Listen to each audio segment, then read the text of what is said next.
Despite being the city of lakes, the aerial views of South Minneapolis are dominated by this grid. From this vantage point, the neighborhoods look so barren, so lacking humanity and history. There's no sense of people and the power of place, of the countless lives lived on this cold lattice, like right here, where I grew up.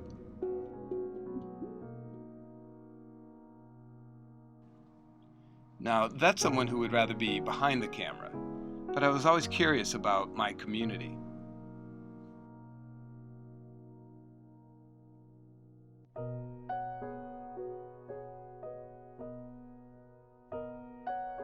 There are countless stories along these sidewalks. Every house has a history.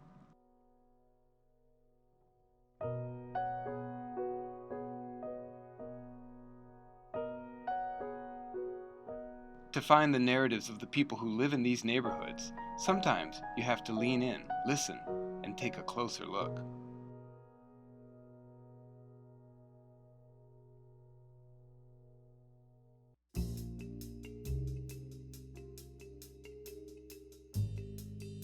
Minneapolis is known for having America's greatest urban park system.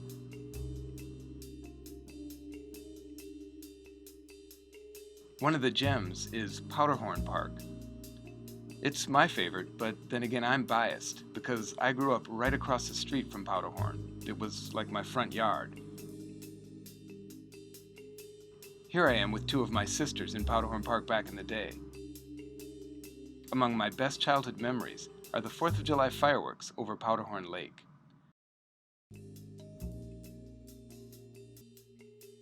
But what I didn't know at this time in the early 70s, the park director was an emerging leader named Mary Merrill, who would rocket to the top of the system and become the city's first African American park superintendent. Parks in the city of Minneapolis have been the lifeblood of our city.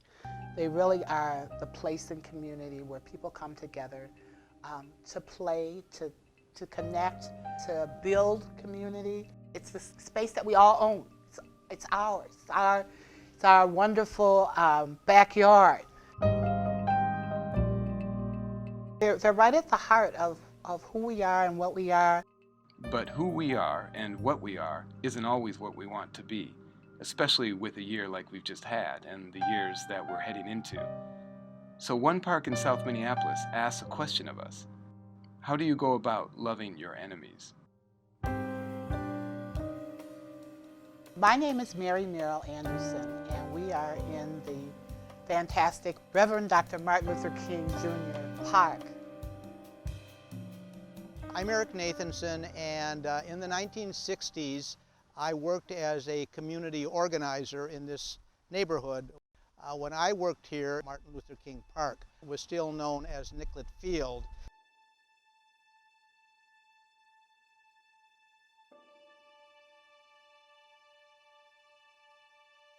It had been ignored for decades by the city and the park board, and it was really a tired facility, and I think the residents here felt that it needed to be upgraded. So my assignment was to help the park organization, then known as the Southside Activities Council, begin an effort to rebuild the park. And I got to work with some really great people. There was a very sharp divide between the African American community on the east side and the primarily white neighborhood to the west. Driving this divide, and one of the things that really changed Nicollet Field, was the construction of 35W, which tore through the heart of South Minneapolis. In the urban landscape, freeways are the antithesis of parkland. If a park is a place to make us whole and healthy, freeways are open wounds. Not only did 35W tear off a sizable chunk of the park, it acted as a literal and figurative barrier between two sides of South Minneapolis. In 1967, the 35W section through South Minneapolis opens. Also in '67, Dr. Martin Luther King speaks at the University of Minnesota. Then came 1968.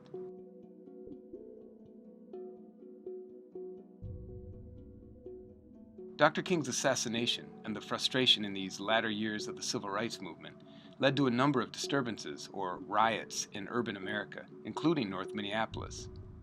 Now, we always talk about how this was our reaction to King's assassination, but I like to think of some of the other ways we responded, like the idea of memorializing Martin Luther King by naming places after him.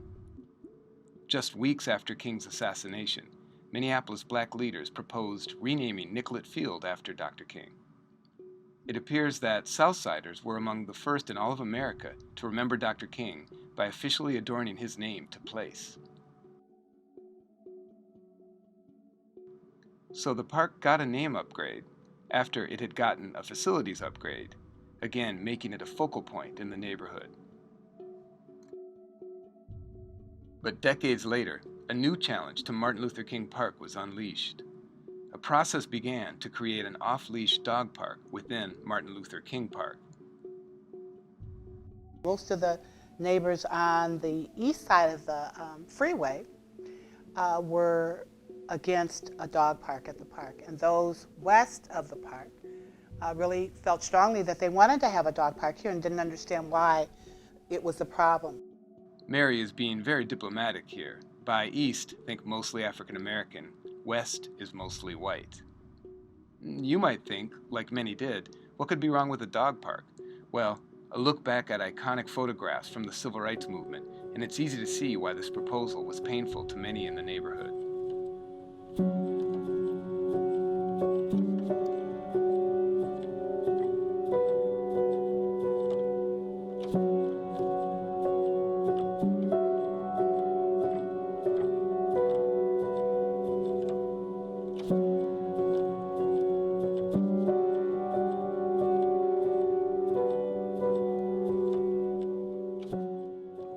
Well, anyone who really knows the history of the civil rights movement and the relationship of dogs to that civil rights movement, what happened to our people as they were protesting.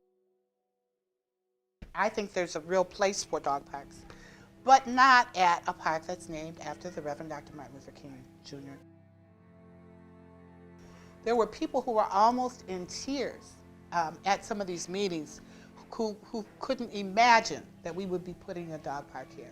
That there was a huge gulf in the community that people weren't aware of, that we really didn't understand each other, that we didn't understand the history of the civil rights movement, the history in our own town, and the history of what the freeway had meant for separating community. And so that was all exposed by that whole conversation about the dog park. And so there were lots of meetings, lots of conversations with the Minneapolis Park and Recreation Board, the end result of which was the park board decided to have a process of which I led, and we came up with some recommendations that were submitted to the Minneapolis Park and Recreation Board.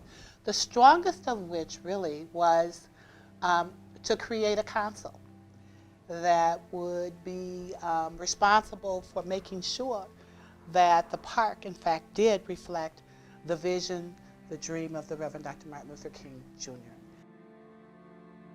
The MLK Park Legacy Council began the journey of returning some of the dream to Dr. King's park, but they also needed to do something about the playground facilities. This brought about an interesting idea that even Martin Luther King, in all his genius, probably wouldn't have thought of. Why not use this as a model to think that we could transform our play spaces for children to teach them history, to teach them about community, and to let them have great fun while doing it. It was amazing. It was amazing on so many different levels. Amazing on the level of, wow, look at this opportunity for our children. But it was also a learning opportunity for the adults and families in community, and having us come together and begin to talk and begin to realize that, you know, we share so many of the same wants and desires for our community. And so that was been such a plus, I think, for this community. So the summer before last, 2015, the playground was installed on the hillside of Martin Luther King Park. the Edmund Pettus Bridge as a climbing structure,